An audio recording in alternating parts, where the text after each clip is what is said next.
Assalamualaikum warahmatullahi wabarakatuh. Alhamdulillah nahmaduhu wa nasta'inu ala rasulillah wa ala alihi wa sahbihi wa man tabi'ahu ila yaumil qiyamah. Asyhadu an la ilaha illallah wahdahu la syarikalah wa asyhadu anna Muhammadan abduhu wa rasuluhu la nabiyya ba'dah.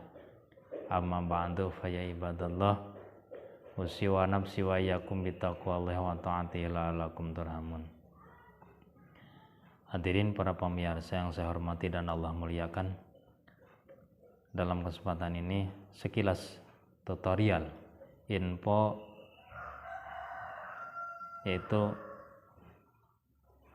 mari kita bersama-sama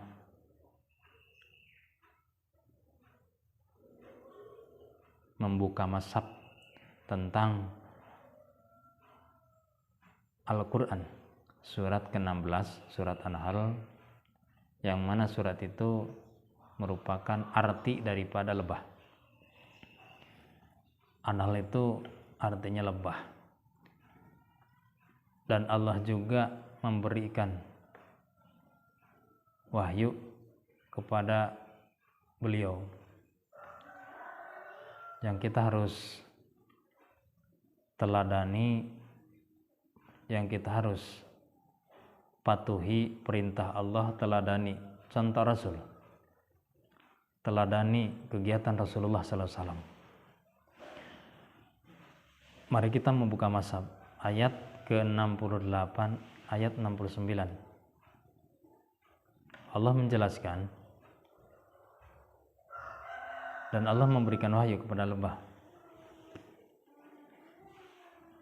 Wa rabbuka ilan nahli anit tahidi minal jibali buyutan wa minasy syajari wa mimma ya'risun.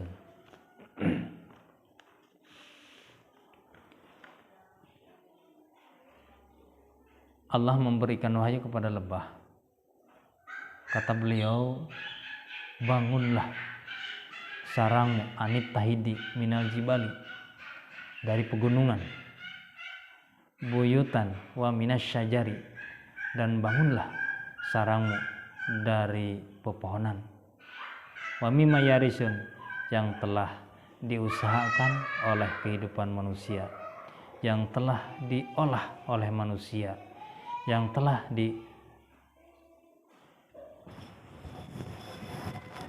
dipelihara oleh manusia. Nah, makanya ketika lebah diperintah Allah, maka beliau taat dan patuh kepada Allah Subhanahu wa taala. Ayat yang selanjutnya, tsumma kuli min kulis tamarati. Kemudian makanlah, tsumma kuli, makanlah, min kulis tamarati, dari tiap-tiap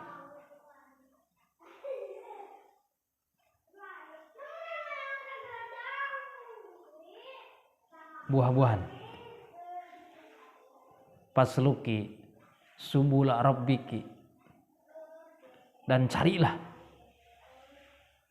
perjalanan yang memudahkan, dululan yang memudahkan untukmu berjalan, untukmu bekerja, untukmu berhidup. Maka beliau diperintah Tuhannya Allah. Nyatanya Allah yang memberikan fatwa kepada lebah, maka lebah mentaati perkataan itu. Hasilnya bagaimana? Ketika lebah mentaati, mencari kehidupan, maka Allah memberikan penjelasan. Ketika lebah taat kepada beliau, yahruju min butuniha, maka dari perutnya mengeluarkan syarabun, minuman, mutalipun alwanuhu finsipalinas, minuman yang berwarna-warni, yang berbeda-beda. Maka bagian dari itu bagi manusia syifa'ul linnas, penawar obat dari perut lebah itu. Kita harus berpikir, malah kita harus dalami Lebah ketika taat kepada Allah, maka keluar dari perutnya menjadi obat. Kalau kita bagaimana? Kita berpikir kita menjadi manusia, diberi akal oleh Allah, dan termulia di hadapan makhluk-makhluk yang lain. Walaqad karamna bani Adam. Kita itu anak Adam, termulia daripada makhluk yang lain.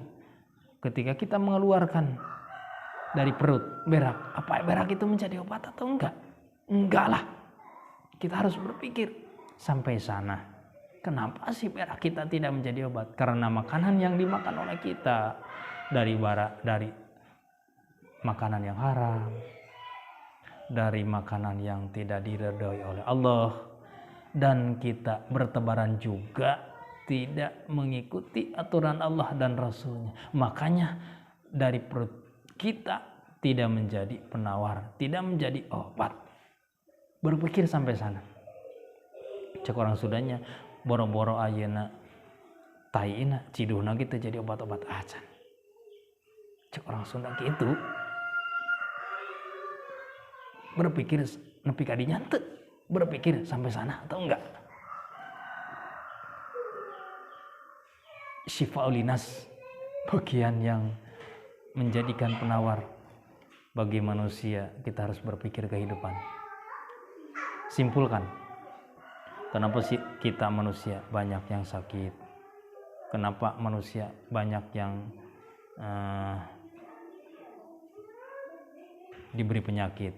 Kita harus menjawab jawaban yang telah diberikan oleh Allah Subhanahu wa taala. Ya haruju min butuniha syarabun muhtalifun alwanu fi sifalinas. Inna fi dzalika laayatil liqaumi inna fi dzalika laayatal liqaumi yatafakkarun. Apa kita bisa berpikir kejadian seperti itu yang telah diberikan kepada lebah? Apa kita bisa memahami kejadian seperti itu yang telah diberikan kepada lebah? Kalau kita bisa berpikir, insya Allah, terutama orang Islam, terutama orang iman, terutama orang ihsan, akan Allah berikan kesembuhan, akan Allah berikan kesehatan. Insya Allah. Kalau Nabi Adam juga sakit, Nabi Adam cuma 1 kali. Kalau kita bukan 1 kali, 10 kali, 100 kali diberi penyakit terus-terusan. Nabi Adam 1 kali, 1 kali juga. Nabi Adam ketika istrinya berdoa kepada Allah, memohon kepada Allah untuk disembuhkan Nabi Adam, maka Nabi Adam mencegah, tidak boleh meminta kesehatan kepada Allah karena kami masih banyak dosa. Nabi Adam seperti itu. Usia 7 tahun, usia 20 tahun. Belum bisa menebus dosa yang kami laksanakan, kata Nabi Ayub, bukan Nabi Adam. Bukan Nabi Adam, tapi Nabi Ayub. Nabi Ayub alaihissalam diberi penyakit. Nah, kalau kita bukan 1 kali diberi penyakit, beberapa kali. Makanya orang Islam seharusnya orang yang sehat. Orang Islam seharusnya orang yang kuat. Seharusnya orang yang kuat. Siapa yang memberi kekuatan? Adalah Allah Subhanahu wa taala. Walaupun tidak punya senjata, walaupun tidak punya kekuatan, ketika masuk Islam Allah akan memberikan kekuatan dalam keislamannya. Mudah-mudahan ini tanbih bagi diri saya, bagi kalian semua untuk menjadikan orang yang sehat. 1 kali lagi kesimpulannya, mari kita mentaati dan mengikuti perintah Allah dan Rasulnya. Kalau seperti itu, Allah akan memberikan pemeliharaan bagi orang-orang yang berikhtiar, bagi orang-orang yang berkehidupan di dunia ini, bagi orang-orang yang suka berjalan arah kemana yang kita maksud, arah kemana kita yang kita mau dijalankan kehidupan ini. Mudah-mudahan bermanfaat. Sekian, wabillahi taufiq wal hidayah. Assalamualaikum warahmatullahi wabarakatuh.